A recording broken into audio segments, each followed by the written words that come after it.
तो आज हम पटाखा गुड्डी इस गाने का ब्रेकडाउन करने वाले हैं। इस गाने को लिखा है इरशाद कामिल ने। इसका म्यूज़िक दिया है none other than A R Rahman और इसे गाया है नूरा सिस्टर्स ने। और आज हम इसी गाने के थ्रू ए आर रहमान को म्यूज़िकल जीनियस क्यों कहा जाता है इसको भी समझेंगे। तो ब्रेकडाउन करने से पहले मैं कुछ बात करना चाहता हूँ। इस गाने को अगर मुझे शॉर्ट में डिस्क्राइब करना है तो मैं यही कहूँगा कि इट्स अ स्लो पॉइज़न। क्योंकि ऑनेस्टली कहूँ तो मैंने जब ये गाना पहली बार सुना था तो मुझे भी उतना कुछ पसंद नहीं आया, लेकिन जब इस गाने के इन डेप्थ में आप जाओगे तो इस गाने की ब्यूटी आपको पता चलेगी।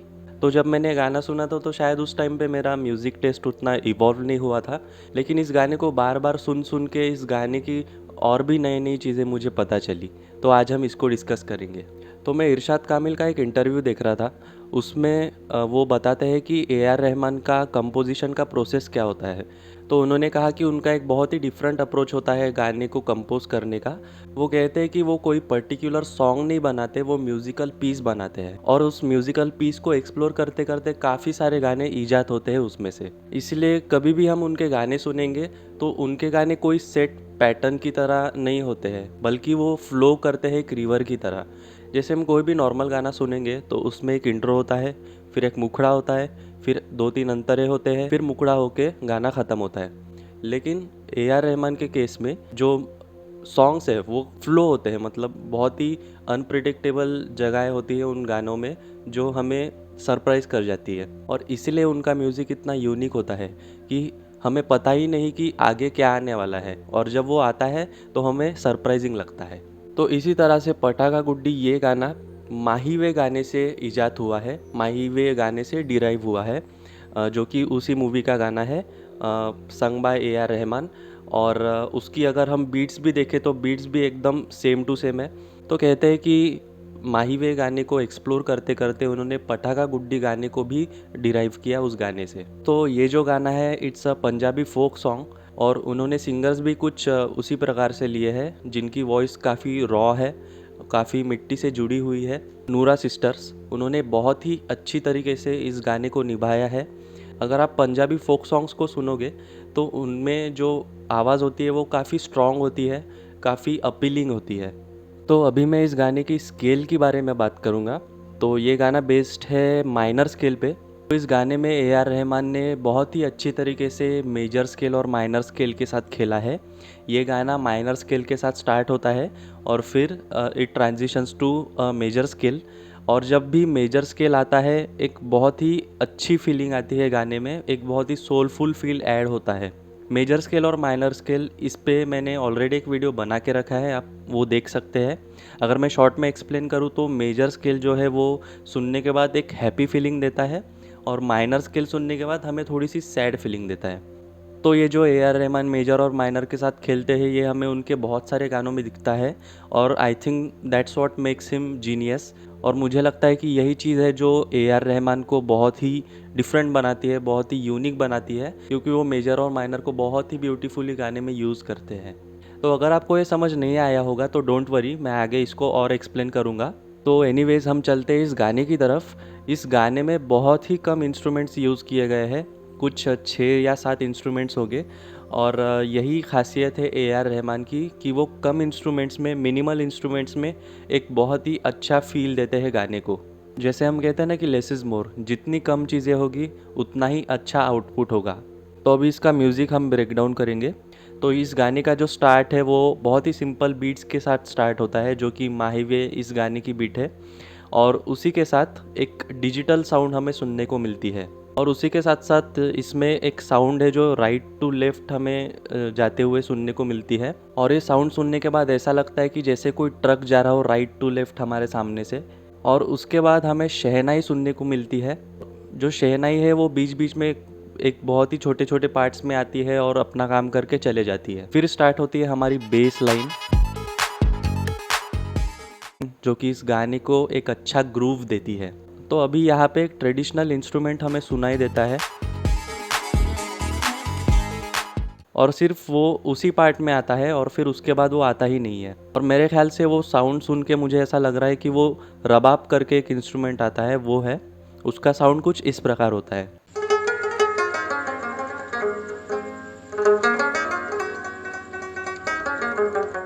तो यही है, मतलब छोटी छोटी चीज़ें ए आर रहमान ने इस गाने को डाली है, इस गाने की फील बढ़ाने के लिए। ऐसा नहीं कि बहुत सारे इंस्ट्रूमेंट्स इस गाने में भर दिए हैं, बस कुछ इंस्ट्रूमेंट्स आते हैं, अपना काम करते हैं और फिर निकल जाते हैं। फिर आती है नूरा सिस्टर्स की आवाज़।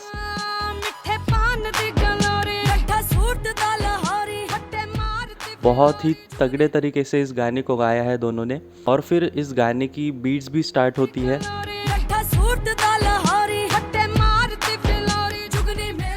जो कि बहुत ही फोक टाइप की बीट है। इसमें ढोलक यूज़ हुआ है, डफ यूज़ हुआ है और पीछे एक बहुत ही सिनेमैटिक स्ट्रिंग्स चल रही है बैकग्राउंड में।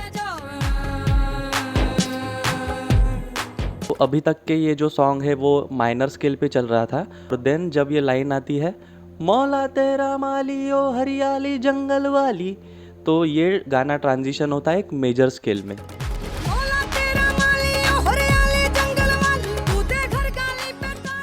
तो यही मैं आपसे बात कर रहा था कि कैसे A R Rahman major scale और माइनर स्केल को बहुत ही ब्यूटीफुली गाने में यूज़ करते हैं। और इसी सेक्शन में हमें गिटार्स भी सुनने को मिलते हैं, साथ में ढोलक आता है और पीछे जो सिनेमैटिक स्ट्रिंग्स है वो कंटिन्यू होते हैं।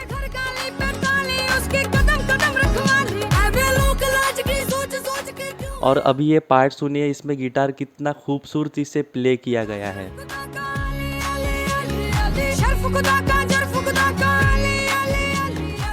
और अब ये गाना फिर से माइनर स्केल पे ट्रांजिशन होता है। इसमें फिर से वो जो डिजिटल साउंड है जो इंट्रो में चल रहा था वो वापस आ जाता है।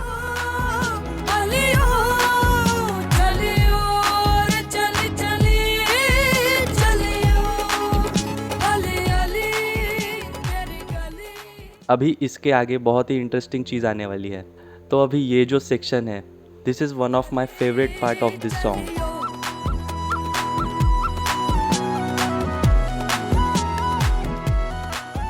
आप देखिए कि कैसे फ्लूट को इंटीग्रेट किया है सॉन्ग में। जैसे ही फ्लूट आती है, इट्स लाइक कि जैसे आप किसी डेजर्ट में चल रहे हो, बहुत ही कड़कती धूप है और चलते चलते आपको एक पेड़ मिल गया रेस्ट करने के लिए। ये फ्लूट भी कुछ इसी प्रकार से काम करती है। फिर से माइनर स्केल से मेजर स्केल पे ये गाना ट्रांजिशन होता है और जैसे ये फ्लूट आती है, एक दिल को सुकून सा मिल जाता है। बहुत ही बढ़िया तरीके से इस फ्लूट को प्ले किया गया है और ये जो मेलोडी है जो प्ले हो रही है फ्लूट पे, बहुत ही ब्यूटीफुल है, बहुत ही सोलफुल है। इस गाने में यही फ्लूट है जो सोल ऐड करती है इस गाने में। और अगर आप इस गाने में फ्लूट को सुनोगे आगे, तो फ्लूट का जो नेचर है वो बहुत ही चंचल है। हमारा जो कैरेक्टर है जो आलिया भट्ट का, वो भी काफ़ी चंचल है। तो उसी कैरेक्टर को रिप्रेजेंट करने के लिए फ्लूट भी कुछ उसी तरीके से प्ले की गई है। अब आते हैं इस गाने की सबसे कैची पोर्शन के ऊपर। बहुत ही कैची सेक्शन है, उसमें अभी एक डफ भी इंट्रोड्यूस हुआ है, अगर आप ध्यान से सुनेंगे। और पीछे बहुत ही सुंदर हल्के में पैड्स चालू है। उस पैड के वजह से इस गाने में और भी फील ऐड हो रहा है और हल्के हल्के से गिटार्स भी पीछे हमें बैकग्राउंड में सुनने को मिलते हैं। अब फिर से ये गाना ट्रांजिशन होता है मेजर स्केल से माइनर स्केल की तरफ।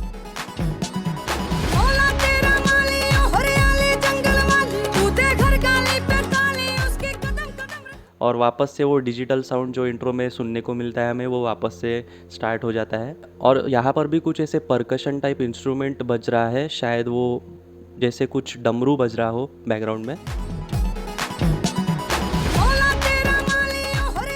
फिर हमारी फ्लूट वापस आ जाती है, वापस से माइनर से मेजर को ट्रांजिशन होता है गाना।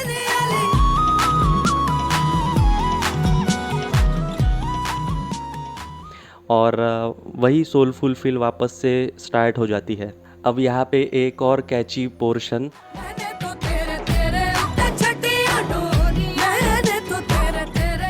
इसी के साथ वापस से जो डफ है वो स्टार्ट हो जाता है। बहुत ही बढ़िया तरीके से ये पोर्शन को कंपोज किया गया है। इस गाने में एक सेंस ऑफ फ्रीडम है, एक सेंस ऑफ लिबर्टी है, जो कि इस पोर्शन में बहुत ही अच्छी तरीके से डिपिक्ट होती है। अब अगेन ये गाना मेजर से माइनर पोर्शन की तरफ ट्रांजिशन होता है। तो वो जो सिनेमैटिक स्ट्रिंग्स चल रही थी वो वापस से इसमें इंट्रोड्यूस हो जाती है।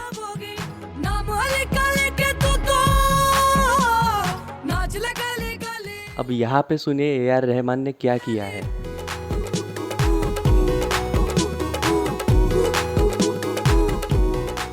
तो ये ऑब्वियसली ए आर रहमान ने ही गाया है और कितना यूनिक साउंड करता है ये, बहुत ही कैची है और बहुत ही कुछ फ्रेश इनोवेटिव आइडिया लाया है ए आर रहमान जी ने इस गाने में। और यही ए आर रहमान की ख़ास बात है, वो कुछ ना कुछ सोलफुल या कुछ कैची चीज़ें अपने गानों में इंट्रोड्यूस करते ही रहते हैं। स्पेशली इस पोर्शन के मुझे लिरिक्स बहुत ही पसंद है। इरशाद कामिल ने बहुत ही ब्यूटीफुली इस लिरिक्स को लिखे हैं। अब इस गाने के हम एंड की तरफ बढ़ते हैं।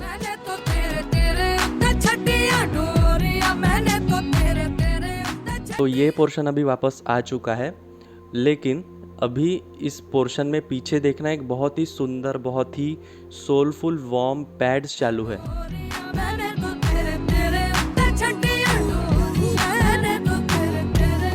और जब ये गाना ख़त्म होते आता है वो एक नेक्स्ट लेवल पर ही चला जाता है। एक बहुत ही सोलफुल, एक हेवनली फील आता है इस गाने में उसी पैड्स के वजह से। और दी आर्ट ऑफ एंडिंग, ये अगर हमें किसी से सीखना चाहिए तो वो है ए आर रहमान। देखिए क्या नेक्स्ट लेवल पे इस गाने के एंडिंग को लेके गए हैं।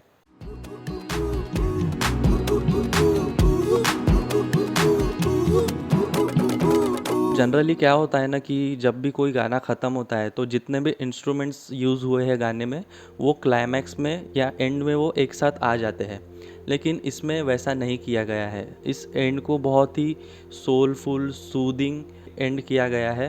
And that's what makes a R Rahman genius.